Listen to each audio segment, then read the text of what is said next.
What's up, Internet? My name's Nerdy. And I'm Clarus. We get Nerdy Nightly. And we thought we'd share it with you. Hump Day!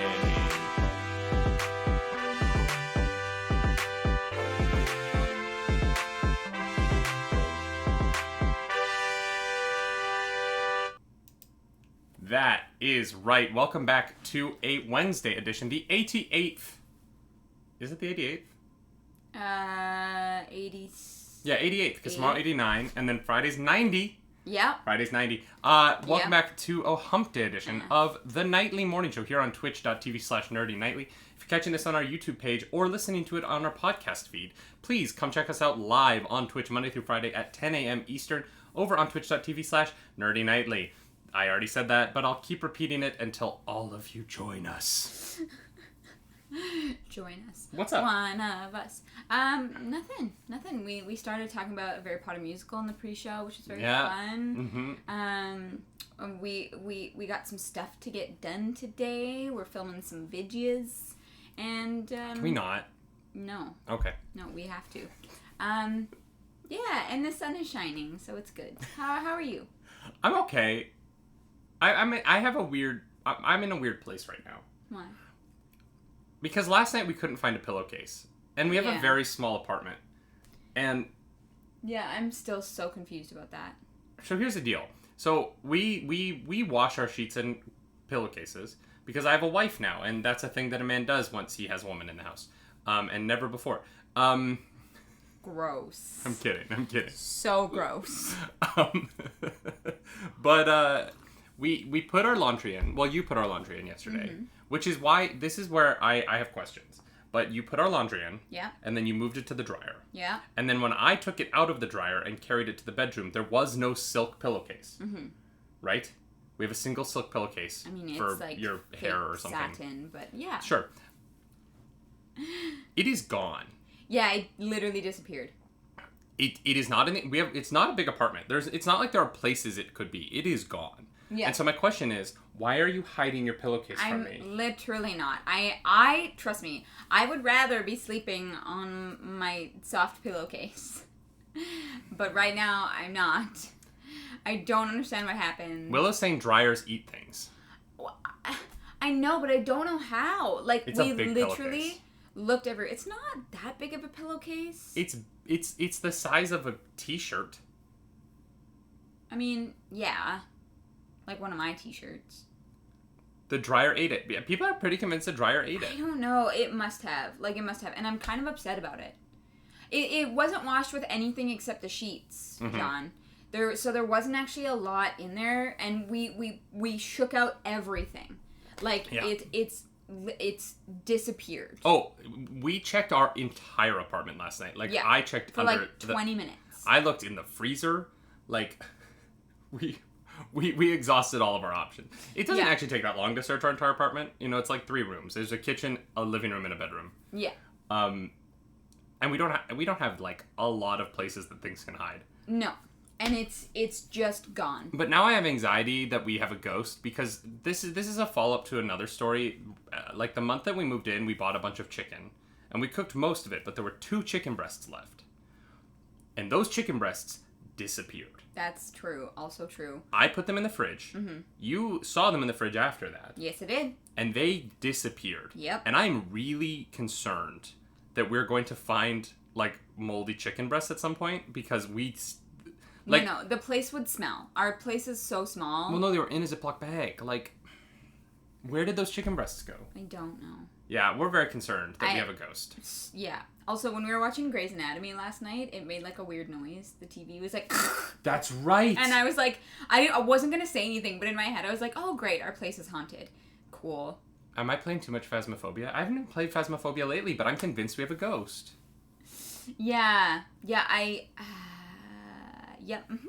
Although, like, if the ghost is like, I'm going to steal one thing from you every 6 months, that's not bad. I guess, but like, I as long as it's not like your camera, you know what I mean? Yeah, or my wedding ring. Where is it? I'm sure it's like by the dishes. No, I checked. I looked everywhere this morning. I can't find it. Wait, you actually can't find it? Yeah, I actually can't find it. Don't mess with me. You're very funny. Should we get into the news, y'all? Let's get into the news. Y'all! Y'all, big news. Big news if you're a fan of animated television shows like I am. Big news. And you are a fan of a certain particular animated show. Namely, the Powerpuff Girls. As I believe it's called in Sweden. No, the Powerpuff Girls. Powerpuff Girls. Yes, the Powerpuff Girls. Close enough. The Powerpuff Girls are coming to the CW. Yep. That is right. In a announcement made yesterday, 3 shows at the CW have been picked up from straight to series, ahead with 3 pilots. First up is let's go through the 2 that we're less interested in. Yes. Let's end with Powerpuff Girls. Yes. So first up is Naomi, which is another Greg Berlanti, Michael Bendis DC Comics show. It's a DC Comics series about a teenage girl who sets out to discover the origins of a supernatural event in her hometown. Naomi is, I believe she's a dreamer, which is an American thing. It's children right. Who are brought to the United States by undocumented parents who are raised in the United States are given a certain kind of immigration status because you can't really like deport them back home because they've never lived anywhere else. They've only ever lived in the States. And so to make a dreamer the main character of a superhero television show is a really interesting step forward for diversity, and I'm excited for this show. Yeah. I said like the 2 were less excited about. I'm actually very excited for Naomi. I just know less about it. Yeah. I haven't read Bendis' comic, even though I've heard it's great. And I'm excited to jump into this when it comes out, probably in the fall. Yeah. I think it's a cool premise and like a really awesome statement being made by the CW. So, that one's one we'll definitely be keeping an eye on. The other is a reboot of a show called The 4400 or The 4400. I've actually never heard of the original, which is interesting. You haven't? I have. The 4400? The 4400. I think my parents used to watch it or something. Yeah, the new version will focus on 4,400 overlooked, undervalued, and marginalized people who disappeared over the past 100 years, who are all returned in an instant. Right. Having not aged at all and with no idea what happened. They also discover they've been returned with upgrades and likely for a specific purpose. Yeah, my parents used to watch this show. I really don't remember anything about it except... You know, if I saw some faces from it, I might recognize them. Wow. So I don't know the original version, but it appears that this one is specifically about marginalized people. So I'm very curious to see what that means. I don't really, I just don't know what it is. Yeah. But I'm excited for it. Yeah, like I said, I don't remember the show at all. Can you really quickly pull up what network or just scroll over there what network the original was on?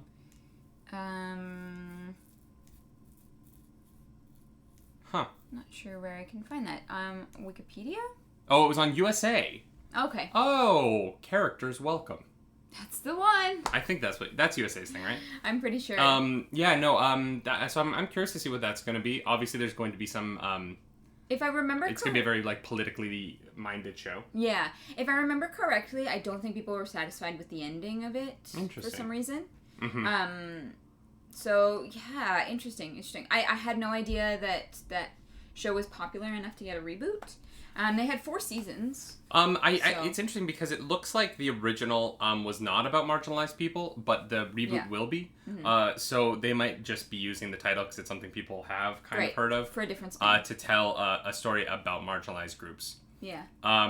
Which this doesn't have what the creative team on that is, so I'm hopeful that it's good, and I hope it's handled well. Yeah. There's no mention of the CW's plans for The Lost Boys, Maverick, or a spin-off of The 100, or a series announcement for Black Lightning's spin-off Painkiller. Yeah. Haven't heard about those yet, but what we have heard about, the one that we're excited about, because, oh boy, were these 3 girls a part of my childhood, the Powerpuff Girls. Powerpuff Girls. Brought to the small screen by Diablo Cody, the director, who has made some really, really fantastic films. Is it Tully? The Charlize Theron movie, Tully. I think it's Tully. Really good. Really, really good. That one. It's great. Charlize Theron plays like a mother who is dealing with postpartum depression. Oh, interesting. And Charlize Theron like put on like a lot of weight and like really changed her body for it. Gotcha. And then she's dealing with like a babysitter. We should watch it. It's a great film. Cool. I'm down. Yeah. I love Charlize Theron. And Heather Regnier, who previously made Veronica Mars and Sleepy Hollow. So, has definitely made a series in this. Mello the Bard, thank you for that subscription. 6 months. Enjoy your Millennium Falcon, my friend.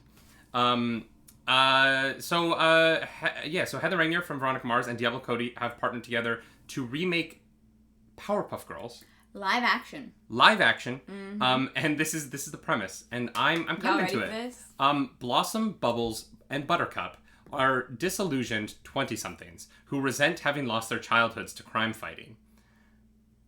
Very funny. That is very funny. Oh. At least I hope it's funny. Yeah, here's the thing. We were talking and I was like, this could be great. Mm-hmm. This could be fun. There's a lot of potential there. It could be really bad. I think that what the saving grace for this very small announcement for me is the team behind it. Diablo Cody in their films has made a lot of very adult, difficult material with a sense of humor that makes it feel very human. Mm-hmm. And I feel like Heather Regnier has done the same with Veronica Mars. Mm-hmm. At the center of Veronica Mars is, there's a sexual assault that happens. Like, there's a lot in that show that is very difficult to deal with. Mm-hmm. There's the emotional stakes of that show were very high, but it was also very funny, and it was also very I don't even know what the word is, relatable to its audience. Mm-hmm. And I think that's why Veronica Mars was such a strong show. Got the movie Reboot. I kickstarted that. I was on the Kickstarter. I was like, I want my t-shirt. I was a big Veronica Mars fan. Yeah. And I just think that it's really impressive. It's an impressive creative team that they put behind the show, who have in the past dealt with similar issues. Mm-hmm. Tully is a movie about Charlize Theron being a mother who is upset about the fact that she's a mom, Mm-hmm. And dealing with that. And there's a lot of humor in that movie, and there's a lot of humanity in that movie, and there's also some really, really uncomfortable, dark scenes that you have to get through. And I think that if this show is allowed, I don't know what the CW's overreach on it's going to be, but if the show is allowed to kind of dip into the tones that both of those creators have put into their past projects, I actually think that there's a real potential here for this to be a really cool show that will be very relatable to people like us who are 20-somethings who have kind of grown up at the same time as the Powerpuff Girls. Yeah, for sure. We were kids with them, and now we're 20-somethings with them, and they can speak with this show to our generation and what we're dealing with. Yeah, it's a good move. Yeah, for sure. I don't think I think you could remake a live action Powerpuff Girls with children. It'd be weird. You could if it was a kids show. Actually, kind of the original isn't really for kids. No, and it's also the original's really weird. Here's the thing: it's really tough to have 3 children as your leads. Like the amount of like Stranger Things would have had a lot much different protocols for filming because kids cannot be on set for the same hours that adults can and things like that. So, doing a show like this, especially when there would be like stunts and things, that would be really, I think, difficult to put together. I feel like Netflix could do it. I'm sure they could. Here's who could do it? Robert Rodriguez. It can be done. The director of Spy Kids. It can He could be make done. if Robert Rodriguez said he wanted to make a Powerpuff Girls movie for kids, I'd be like, cool, do it. Yeah, that's fair. I think that they're making it easier on themselves, aging it up, and I think it's smart because, like you said, now we are that age. I didn't watch a ton of Powerpuff Girls when I was younger, but I definitely really liked them. I didn't have, I don't think I had Cartoon Network, which I'm pretty sure is what it's on. Like, I didn't get to watch much of, like, Dexter's Laboratory and Powerpuff Girls and things like that. What? Yeah, I just don't know if I had the channel.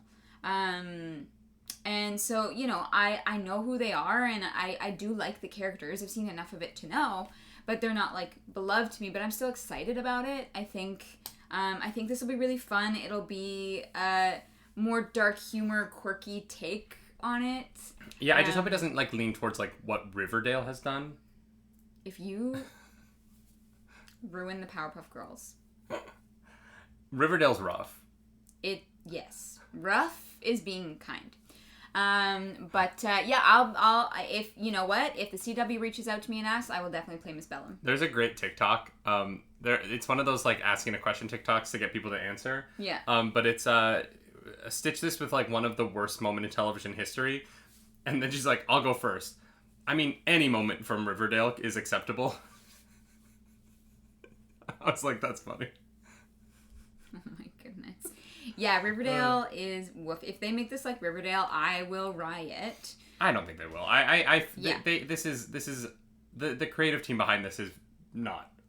No, for is sure. very good. For sure. I trust this team. I think it'll be good. I'm excited for it. I think a lot of people right now are very excited for it. I just want to be Mojo Jojo.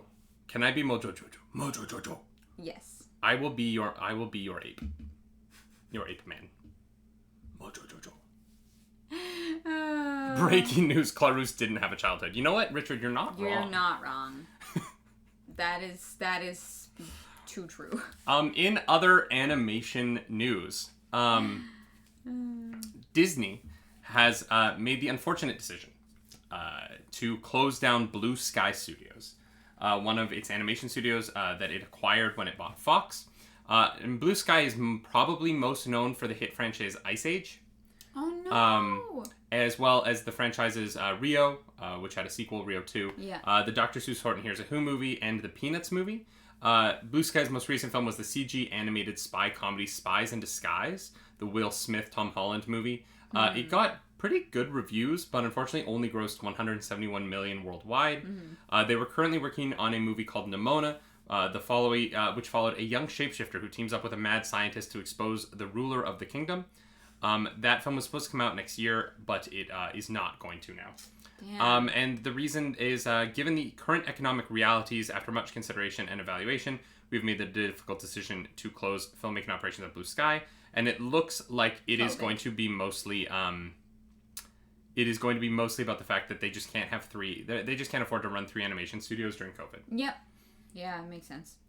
And yeah, it's unfortunate for people who love, well, actually, I don't know. I feel like most of their franchises have kind of come to an end. Ice Age has kind of done its thing. They beat that horse. There's 6 Ice Age movies? Apparently, I didn't know this. I think I've seen 2 of them, and I found out kind of recently that there was actually way more than that. Their studio employs 450 people. And so Disney is working with employees to explore open positions at the company's other internal studios. There is a series based on Ice Age coming to Disney Plus, so hopefully they will be able to find. So the people who were working on that will hopefully be able to find work, continue to work with Disney, and not lose their jobs, just be moved to a different part of the studio. Got it. But yeah, it is an interesting reality of the Disney Plus Fox or the Disney Fox merger is that at some point these studios were going to be merged. Yeah. There's no reason to have. You can't keep doing all of it. No. That's especially during a pandemic. You know, there are choices that have to be made, and it is unfortunate. I hope that it's more of a redistribution of people and not a bunch of people losing their jobs. For sure. It's unfortunate that they were in the middle of working on a project. Yeah. But the project had 10 months left though. Like, it's not like they were, like, almost done. Like, they had almost a year of work left on it, and Disney just, especially after Spies in Disguise did not do well, despite people liking it. It just didn't catch people. Yeah.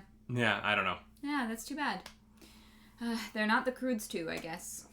They are not the Croods 2! Y'all, I'm gonna get a Croods 2 tattoo. Please don't. It's my Croods 2 tattoo. No, please don't do that. In other news, China, the country with the most people, the country, has finally allowed Steam to officially launch. Users there have been using Steam illegally for a while. Yeah. But there is now official Chinese Steam, and it launched with just 53 games. The reason for this is that every single game on the Chinese Steam store has to be approved by the Chinese government. Mm-hmm. And so there are currently 53 games. The big 2 on the store right now are Counter-Strike and Dota 2. Okay. And hopefully over time, there are over 20,000 available games on the Steam available in the United States and Canada. Yeah. And so hopefully over time they will be able to get more approved. However, there are going to be games that are just never going to be approved in the Steam store in China. because of the Censorship. censor rules and whatnot. But yeah, if you are in China and you're watching the show, hello, how did you find us? I feel like this is a show you might get in trouble for watching, so don't do that. Yeah, I don't know how that works. I have a feeling we won't be allowed in China. Allowed in the country at all? Yeah, no. There's a lot of YouTubers that end up not allowed in China. Because they, like, make jokes It's fine, we'll go to Japan instead. Yeah. Oh, no, we'll definitely go to Japan. We love Japan. I also don't, like... no, I'm not going to get into that. But yeah, so Steam, officially in China. Do you think it's going to take off? 53 games is, like, nothing. Yeah. I think people are just going to keep using it illegally the way they've been using it. Yeah, probably. I don't really know what to say about that. Like, unless they get, like, a couple hundred games up on there soon, people are probably not even gonna bother. I don't even think it's a couple hundred American games. I think that what Steam needs to succeed in China is going to be Chinese games. Mm-hmm. The Chinese, like we've seen with the Chinese box office, Chinese audiences really love to show up for Chinese-made things. Totally. And so I think that Steam's best case for moving forward in the country and their best financial hopes for moving forward in the country will be to draw in Chinese gamers with Chinese games. Yep. Work with Chinese studios, get their games on their platform. For sure. And then, maybe those gamers will buy the American or, Steam is an international. There are games from all over the world on there. Mm-hmm. So I think that their best bet is going to be to start by trying to acquire more Chinese-made games. Yeah. And focus less on trying to port over American games. It's sort of what happens with Star Wars there, right? Like, everyone thinks, well, now that we can get Star Wars into China, we'll just put it there and it'll do well. And the truth is, like, Chinese audiences have no taste for Star Wars. Yeah. I was having a conversation when I was working in Japan.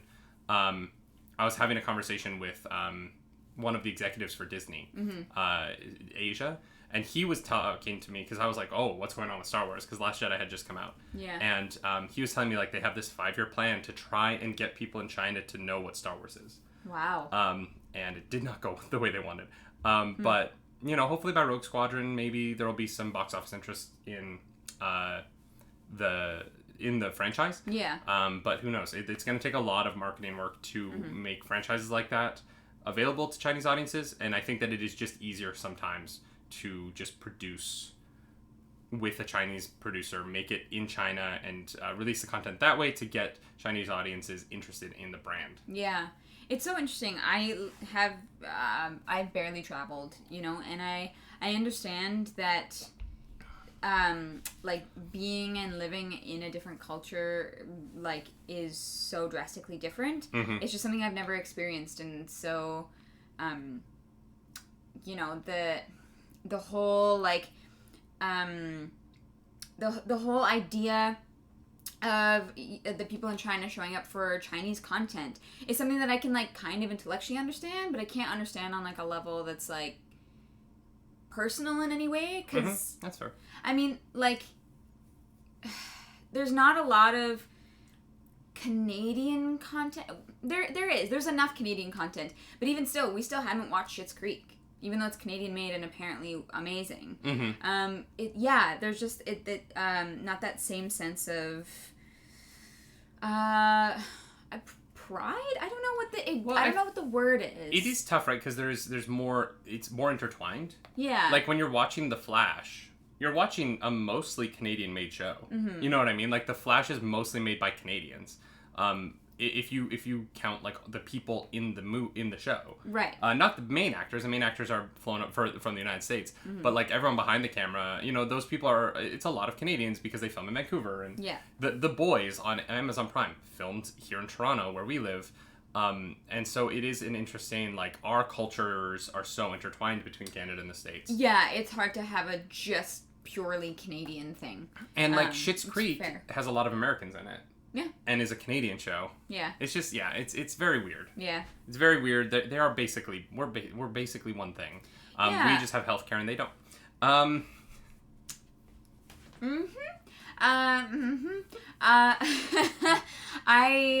hope Steam takes off. I hope that they're able to figure something out. I don't think it's very likely with the way that it is right now. Yeah. Hardcore Soft Popcorn said, all hail Letterkenny. So I just want to say, yes, go watch the latest season of Letterkenny, which recently came out, and enjoy our friend Sastriga, who stars on that show. Yeah, my friend, like my childhood best friend, we like grew up performing together.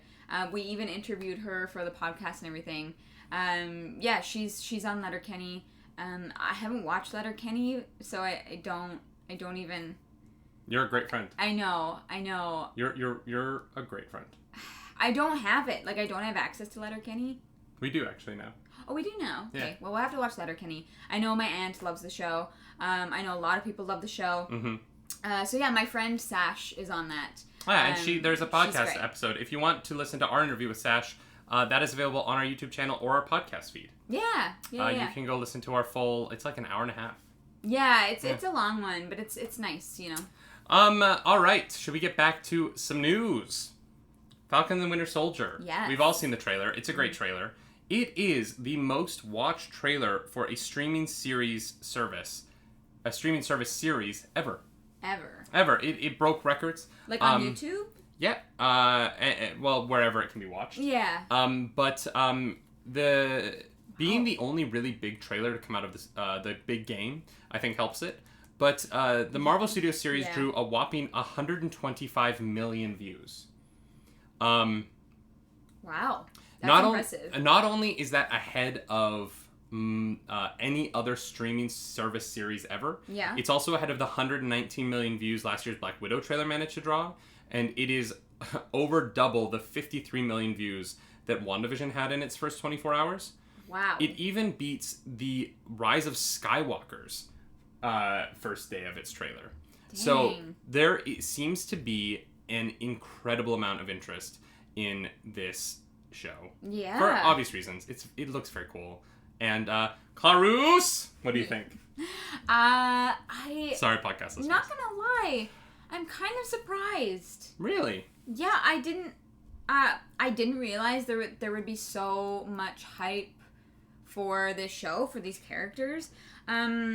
It makes sense. Here's the thing, like, when I think about it, I'm like, okay, yeah, I can kind of see that. It's kind of almost the obvious continuation of Endgame, in a sense. Like...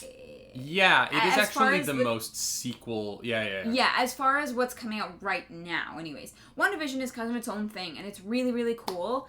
That's actually a really interesting point. Yeah, like... That's so interesting, because here's the thing.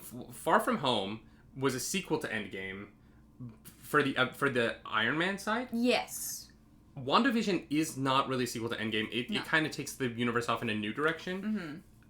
Black Widow is a prequel to Infinity War. Yes. So it's not even... This is going to be the first post-Endgame content to follow up the Captain America story, and I hadn't really thought about that. Yeah. I think that might be why it's got so much interest right now. That's kind of the main reason that I can think of. Also, I as far as I know and as I can garner from the internet, these two characters people really love, they find really interesting. Yeah. And their dynamic together, I think people are going to really enjoy seeing. So I think a lot of us just want them to make out, though. You know, yeah, I think that is definitely a small percentage of it as well. Small? I mean, we are in that percentage, but you never know. There's nothing small about these men. Wow. Yeah, I think that's the biggest reason that I can think of as to why this trailer exploded.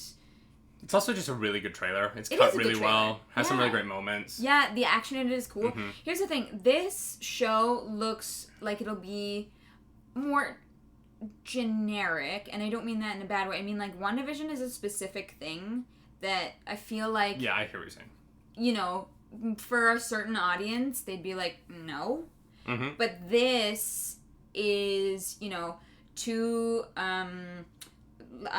American guys, like, doing their thing, and it's lots of action. There's sarcastic quips. There's intrigue and backstory from all the previous, like, Marvel content.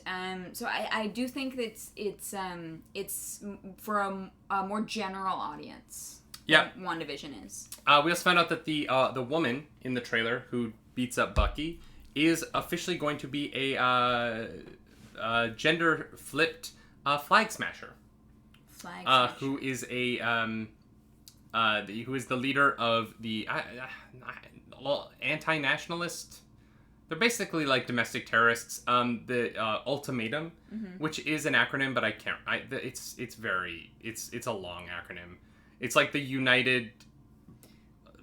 Blah blah. It's very long, and then the last two words are to unite mankind. The last three. The TUM is to unite mankind. I can't remember the whole thing. So we are getting a female flag smasher in this. Carl, I think his name's Carl Magnus or Carl Magnus-Thean is now Carly Magnus-Thean. So.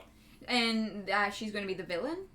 She's a villain. She's the villain that you see. She's got, in the trailer, she has the black mask with the red, it looks like the hand of Sauron, but it's red. Yeah. She's the one who beats up Bucky in the one scene that that Falcon's making fun of him for.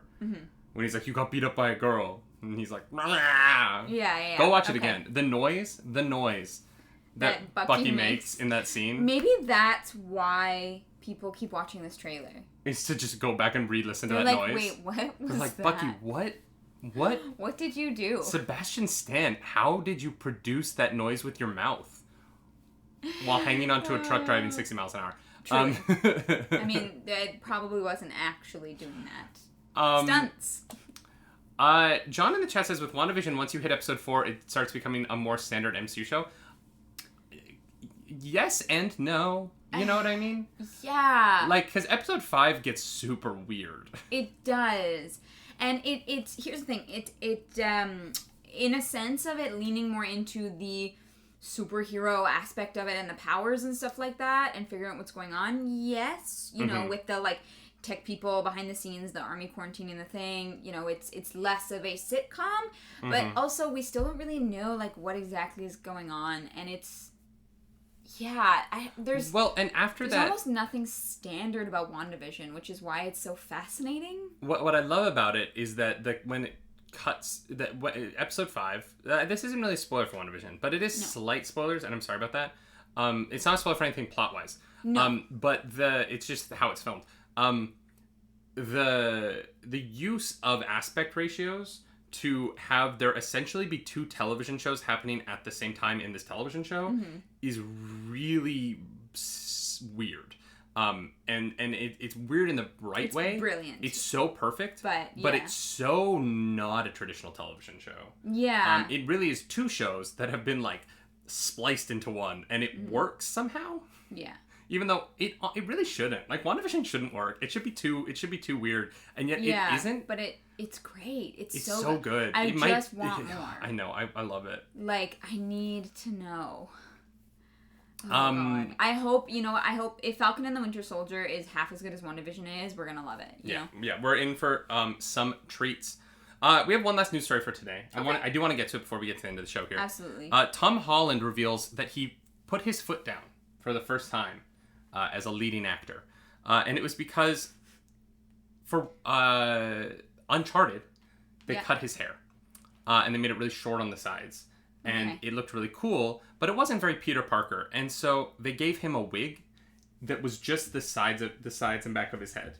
And so Tom Holland, while talking with Esquire, said, "For the first time in my life, I put my foot down as the leading actor." And I was like, I'm not effing, you know what word he used, wearing that wig. You can just, I'm going to have shorter hair, and you're going to have to deal with it. Yeah, I mean, that would be so frustrating. Like, hair is such a difficult thing to work with, like wigs and stuff like that. It takes a lot of patience.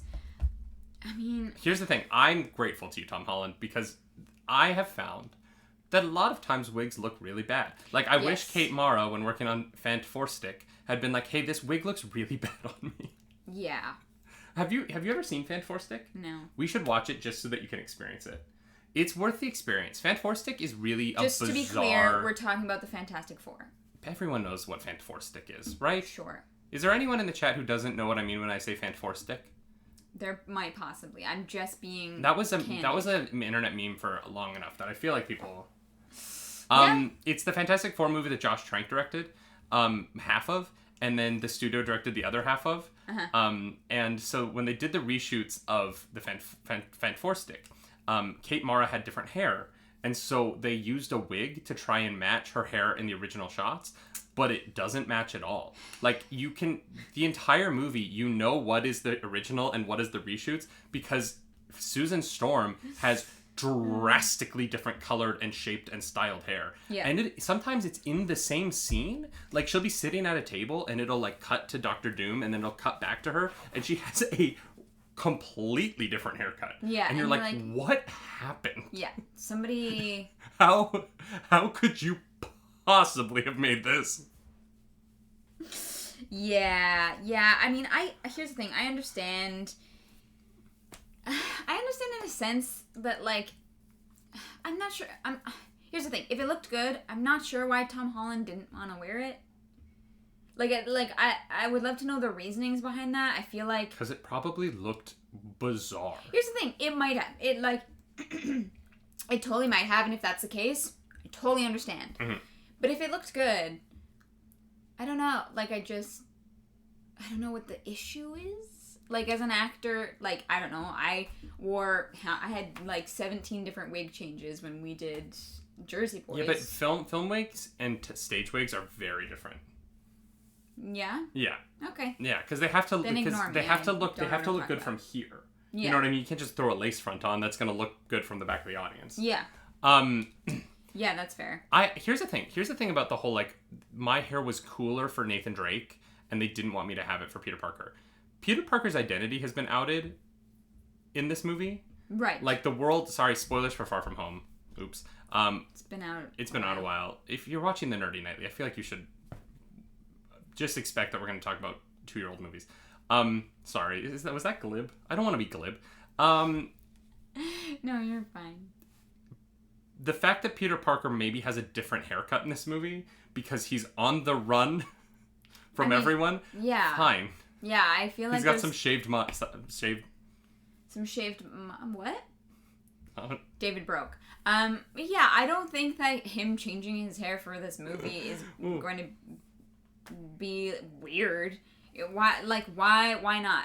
Peter Parker gets a haircut. Like, normal Peter people Parker get looks haircuts. cooler in this movie. Fine. Yeah, I don't know. I don't see what the issue is. So yeah, you know, if he made the decision and was like, no, I'm not wearing this wig, then, you know, go for it. Mm-hmm. He's just so, like, sweet. It's hard to imagine him, like, putting his foot down.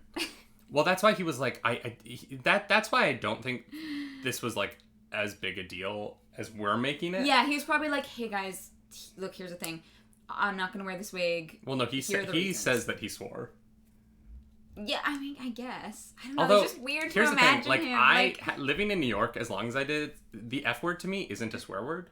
Yeah, we say it far too often. It's hard not to say it on the show. Yeah. Mm-hmm. Yeah, yeah. Our friend Scary Daydream in the chat, y'all, he's got some job interviews. So if we could send him some hype. All the hype and just good vibes. Just send some hype and good vibes for Scary Daydream for those job interviews. My dude, we're pulling for you. Yeah, I don't know. I'm not worried. Like, they're not gonna fire Spider-Man. He's gonna be fine. Yeah. No one's gonna fire Tom Holland.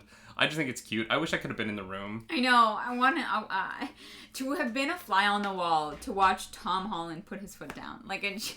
We don't know him, though. He might be, like, a really, like... I know. He just looks so sweet. You know what I mean? Like, he just looks... And in interviews, he does kind of carry that same demeanor. Yeah. Like, I and feel on like Instagram, it is, yeah. I feel like it is part of him. You know, so seeing him, like, lose his temper would be fun, I think. Yeah, I agree. I love him. I think that he has made some really fun career choices. I'm really excited for that Chaos... The movie where you can see what men are thinking and Daisy Ridley right walking. Something like that. Yeah, I'm really excited for that film. Really excited for his Uncharted movie. I wasn't when he was first cast because I was like, young Nathan Drake.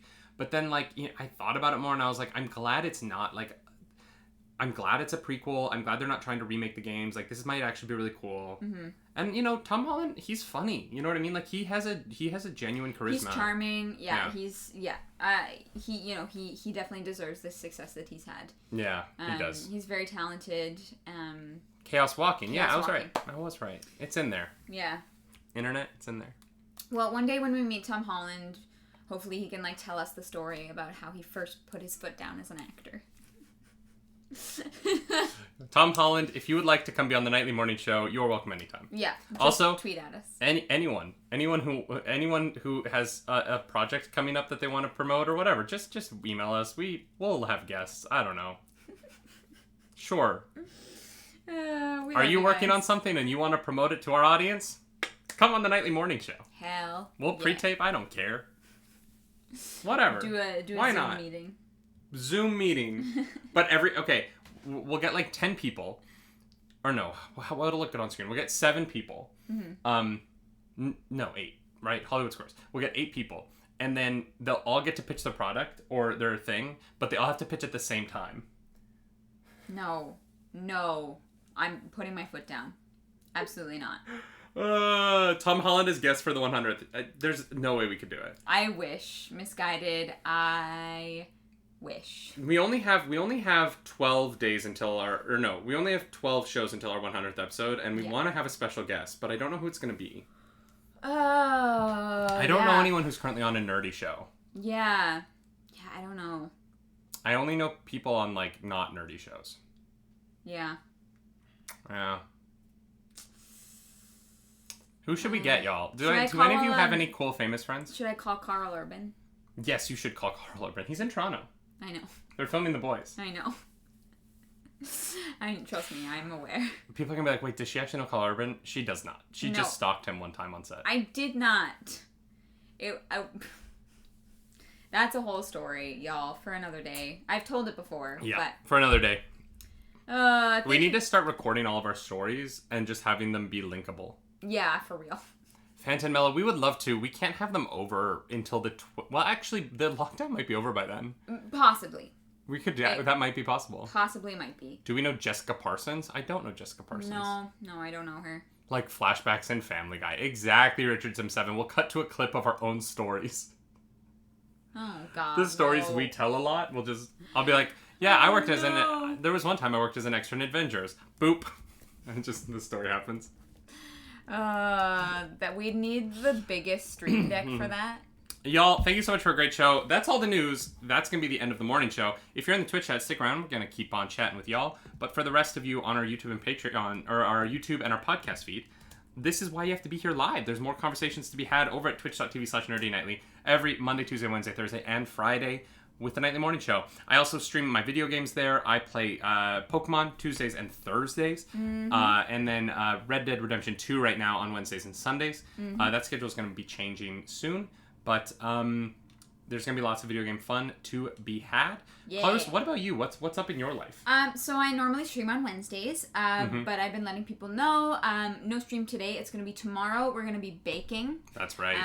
We're going to be live from the kitchen. It's going to be fun. I'm excited. I think we're going to make some brownies. Ooh. I'm baking them for our 1-year anniversary, which is Friday. Ooh.